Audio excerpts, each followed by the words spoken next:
Hello दोस्तों, step towards stock market YouTube channel पे आप सभी का स्वागत है।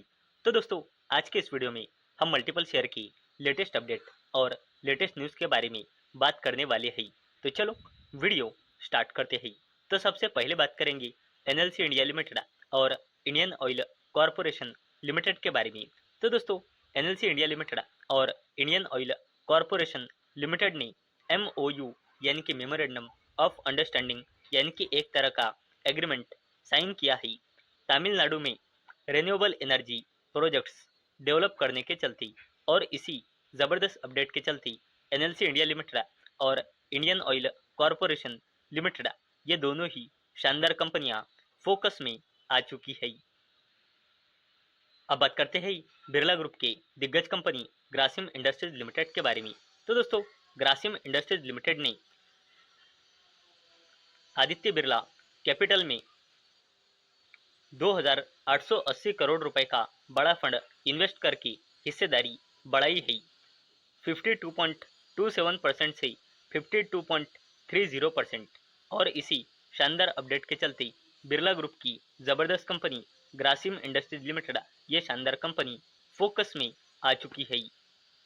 अब बात करते हैं ज़बरदस्त defence company Bharat dynamics limited के बारे में।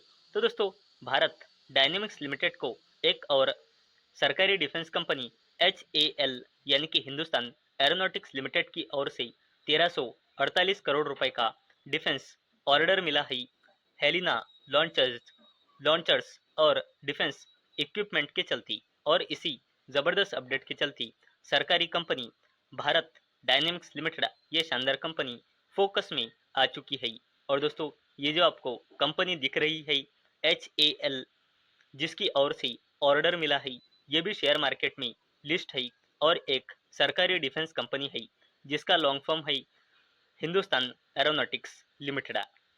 अब बात करते हैं IRFC यानी कि Indian railway finance corporation limited के बारे में।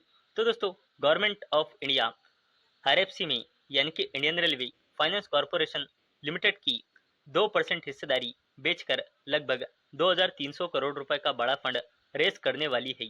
और दोस्तों, ये हिस्सेदारी गवर्नमेंट ऑफ इंडिया OFS यानी कि ऑफर फॉर सेल के थ्रू बेचने वाली है। और इसके लिए फ्लोर प्राइस सेट किया गया है 91 रुपी पर इक्विटी शेयर।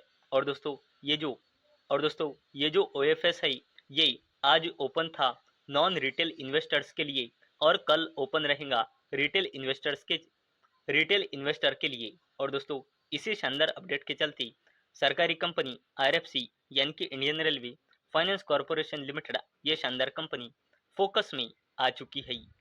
अब बात करते हैं NHPC लिमिटेड और SJVN लिमिटेड के बारे में।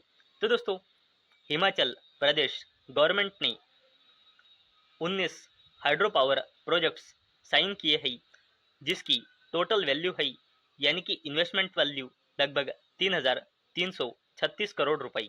और दोस्तों, इसके चलते हिमाचल प्रदेश इस स्टेट का क्लीन एनर्जी डेवलपमेंट में स्टेट ज़बरदस्त काम कर रही है ये बताता है। और दोस्तों, इसी शानदार अपडेट के चलते दो सरकारी कंपनियां NHPC लिमिटेड और SJVN लिमिटेड ये दोनों ही शानदार कंपनियां फोकस में आ चुकी है। अब बात करते हैं टाटा ग्रुप के ज़बरदस्त company Tata power company limited के बारे में। तो दोस्तों, टाटा पावर कंपनी लिमिटेड का मुंद्रा थर्मल प्लांट कंटिन्यू करेगा electricity supply for 3 more month until 30 सितंबर 2026। और दोस्तों, ये extension Tata power company limited के मुंद्रा थर्मल प्लांट को मिला ही खुद गवर्नमेंट की ओर से। और दोस्तों, इसी शानदार अपडेट के चलते टाटा ग्रुप की ज़बरदस्त company Tata power company limited ये शानदार कंपनी फोकस में आ चुकी है। अब बात करते हैं अडानी ग्रुप के बारे में। तो दोस्तों, अडानी ग्रुप आने वाले अगले 5 सालों में 1 लाख करोड़ रुपए का बड़ा इन्वेस्टमेंट करने वाली है अक्रॉस अपने एयरपोर्ट्स बिजनेस। और दोस्तों, मुंद्रा एयरपोर्ट ने लॉन्च किया है commercial flight Mumbai and Goa के लिए विथ स्टार एयर अंडर उड़ान स्कीम। और दोस्तों, अडानी ग्रुप की अडानी इंटरप्राइजेज लिमिटेड ये शानदार कंपनी एयरपोर्ट बिजनेस में काम करती है और इसी के चलते अडानी ग्रुप की दिग्गज कंपनी अडानी एंटरप्राइजेज लिमिटेड ये शानदार कंपनी फोकस में आ चुकी है। अब बात करते हैं अडानी ग्रुप के दिग्गज कंपनी अडानी पावर लिमिटेड के बारे में। तो दोस्तों, अडानी पावर लिमिटेड आने वाले अगले 5 सालों में अपनी कैपेसिटी 45 गीगावाट तक बढ़ाने के चलते आने वाले अगले 5 सालों में 2 लाख करोड़ रुपए का बड़ा इन्वेस्टमेंट करने वाली है। और दोस्तों, इसी शानदार अपडेट के चलते अडानी ग्रुप की दिग्गज कंपनी अडानी पावर लिमिटेड यह शानदार कंपनी फोकस में आ चुकी है। अब बात करते हैं टाटा ग्रुप के जबरदस्त कंपनी और पैसेंजर व्हीकल बिजनेस में काम करने वाली company Tata Motors passenger vehicle limited के बारे में। तो दोस्तों, Tata Motors passenger vehicle limited का टारगेट है फाइनेंशियल ईयर 2031 तक इंडियन बिजनेस से अपना रेवेन्यू 1.4 लाख करोड़ रुपए तक बढ़ाने का Tata Motors passenger vehicle limited का टारगेट है। और दोस्तों, वैसे ही Tata Motors passenger vehicle limited की ग्रुप का टारगेट है फाइनेंशियल ईयर 2031 तक रेवेन्यू 6 लाख करोड़ रुपए तक बढ़ाने का और EBIT मार्जिन 10% तक बढ़ाने का Tata Motors passenger vehicle limited का टारगेट है।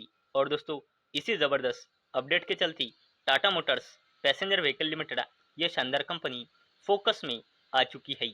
तो दोस्तों, मुझे उम्मीद है आपको ये वीडियो पसंद आई होंगी। तो दोस्तों, अगर आपको ये वीडियो पसंद आई होंगी तो इस वीडियो को लाइक करें और चैनल को सब्सक्राइब करें। और दोस्तों, मैंने ये वीडियो सिर्फ और सिर्फ एजुकेशन और इन्फॉर्मेशन पर्पस के लिए बनाई है। मेरी ओर से कोई भी रिकमेंडेशन नहीं है कि आप इन स्टॉक्स को बाय करें, सेल करें या फिर होल्ड करें। तो चलो, मिलते हैं कल शाम 6 बजे। तब तक के लिए टाटा, बाय बाय।